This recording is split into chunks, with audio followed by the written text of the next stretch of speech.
what started with Kyrie Irving at an impasse with the Nets organization, and then he opts in, but is still trying to force his way out. Then Kevin Durant deciding that he is going to demand a trade. James Harden already being shipped out. What started off as the Golden State of the East has completely collapsed, and I'm completely here for it.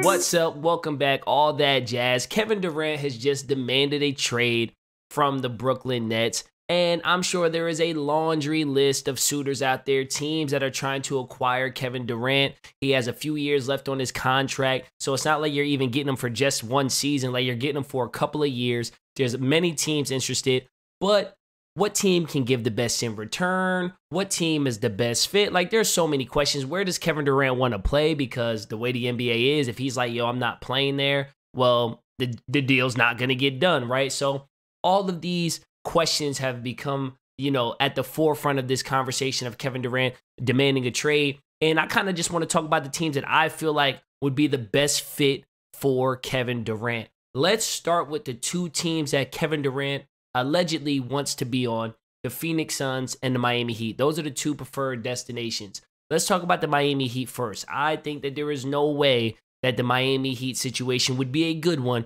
with Kevin Durant, and it has nothing to do with basketball. Isaiah Thomas, I read Bill Simmons' book, the Book of Basketball, and Isaiah Thomas has a quote in there where he says the secret about basketball is that it's not about basketball. He's also said a quote that championships are won on the bus. I don't see the personalities of Jimmy Butler and Kevin Durant working out. Listen, I'm not a psychiatrist. I'm not pretending to be one.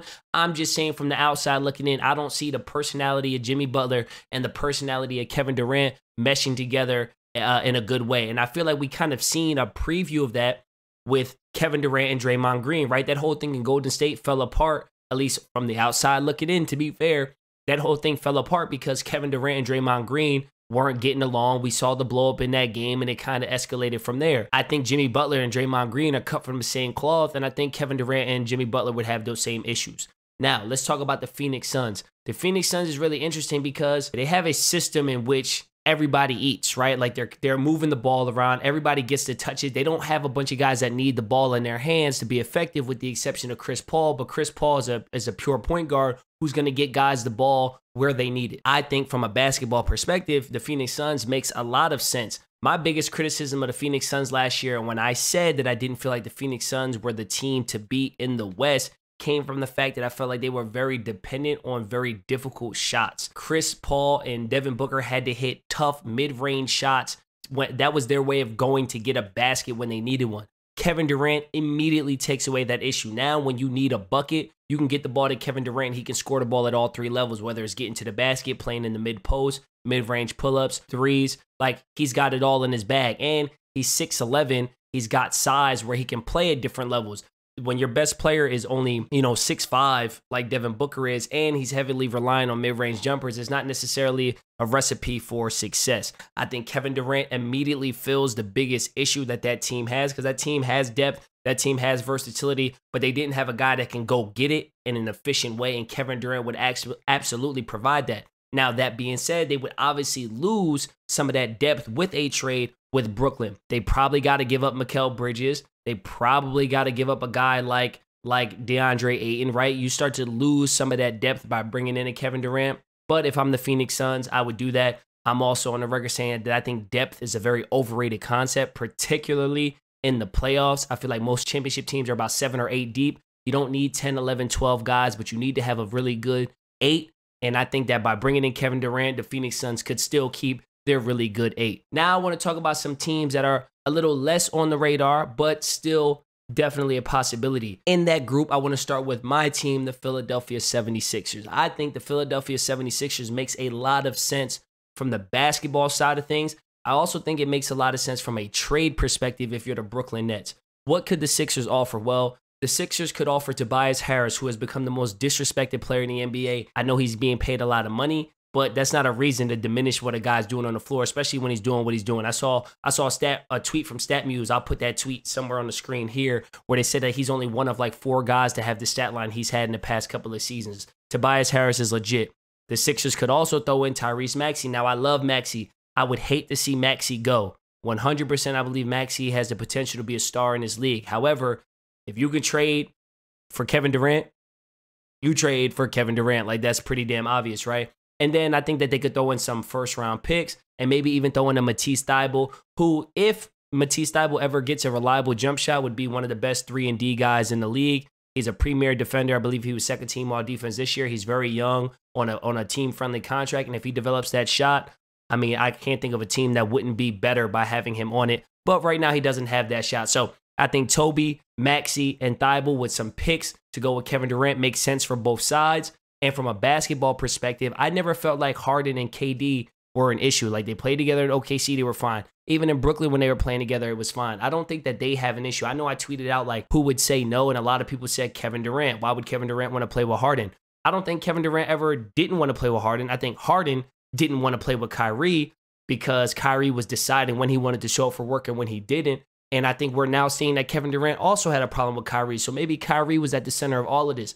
Maybe that's unfair. Maybe it's not. But again, all we can do is take the information we have and draw conclusions from it. The fact that Harden is willing to take less money, I believe that means Harden had an aha moment and there's a realization like, okay, I'm not the player that I once was, but I can still be super effective. And if James Harden decides he's just going to be a pure point guard, I think he would be an elite point guard in this league. I mean, even last year, as bad as people think James Harden was, early in the year, pre-injury, he was an MVP candidate with the Brooklyn Nets. And then even on the Sixers, he was still getting 20 and 10 every single night. It didn't look the way it used to, but it's not going to. Maybe the hamstring was still bothering him, maybe not. But even if this is who he is, if he's a 20 and 10 guy, who wouldn't take that at the point guard position? We know he and Kevin Durant could play together. Kevin Durant and Joel Embiid love each other. Like, that energy they have on the court when they be going at it is all competitive. But the way they talk about each other so highly, they would clearly mesh together. And I feel like their styles all work. Kevin Durant is not a guy that needs the ball in his hand, so he could play off of James Harden. Then you have somebody you can dump it into the post to and score at that level very easily. I think by adding Kevin Durant to Joel Embiid and James Harden, you have 3 elite players on 3 different levels. You got the elite ball handler, you got an elite off-ball scorer, and you have an elite post presence. I think from a basketball standpoint, it makes a ton of sense. Another team that's being floated out there are the Los Angeles Lakers. What's interesting about the Lakers is that there's reports that if the Lakers are going to go after Kyrie, they might actually have a package to get Kyrie and Kevin Durant. I know I just talked about maybe Kyrie being an issue, but there are also reports that maybe KD and Kyrie still want to play with each other. They just don't want to do it in Brooklyn. I find that hard to believe because it'd be like, why? If you really want to play together, that's the easiest place to do it. Do you really have an issue with management that's so large that you can't heal that relationship? Do you have an issue with the coach? Because we know how the NBA works. If you want a new coach, they can get you a new coach. Like, I find it hard to believe they still want to play together. They just don't want to do it in Brooklyn.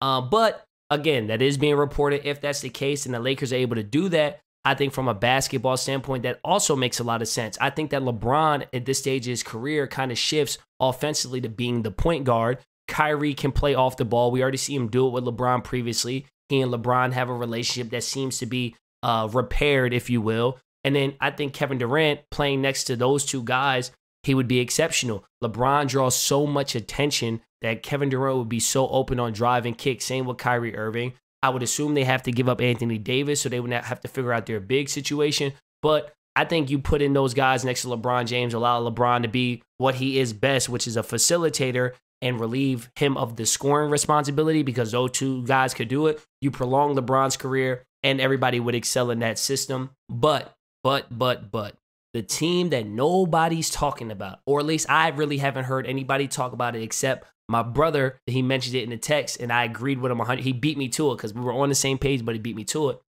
The Golden State Warriors. I think the Golden State Warriors might be the best landing spot for Kevin Durant. Number 1, he's been there. He knows the system. They all know how to play together. They've already done it. They've won championships together. I'm extending this window that we have of Curry, Draymond, and Clay by getting Kevin Durant back in there. They become legitimate contenders for the next couple of years.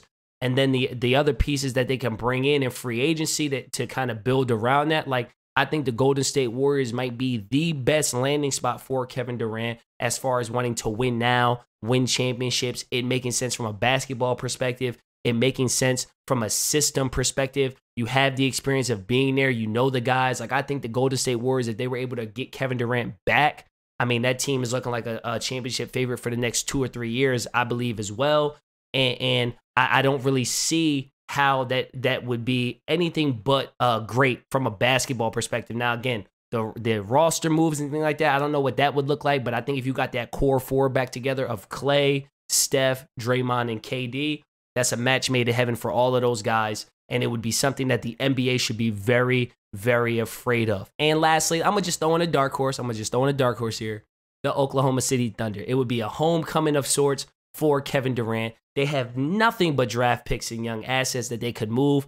I think that if you're the Brooklyn Nets, that might be the best trading partner because they have a ton of first-round picks. They have a ton of young talent, whether it's Giddey, whether it's Chet. I would assume if you're the Thunder and you're trying to bring in Kevin Durant, you want to keep Chet for sure, and you probably want to keep Giddey. But if you got to give up one to get Kevin Durant, I can see them doing that. If you have Shea and you have KD and you have Chet, that's something that you could really build on for the next couple of years. They just re-signed Lou Dort. Like, I think that's something that is a dark horse possibility. I don't think it makes the most sense for Kevin Durant. I don't see why he would necessarily want to do that other than the fact of, like, going home, if you will, even though he's not from there, but that's obviously the team that he once played for. And they had the young assets that might entice Brooklyn to doing such a thing.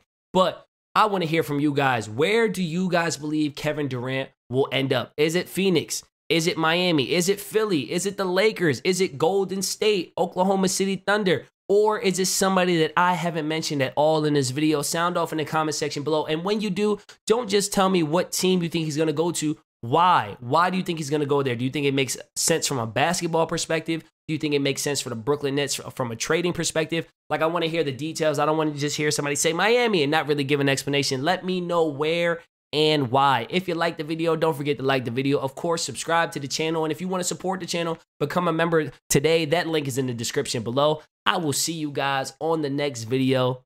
Peace.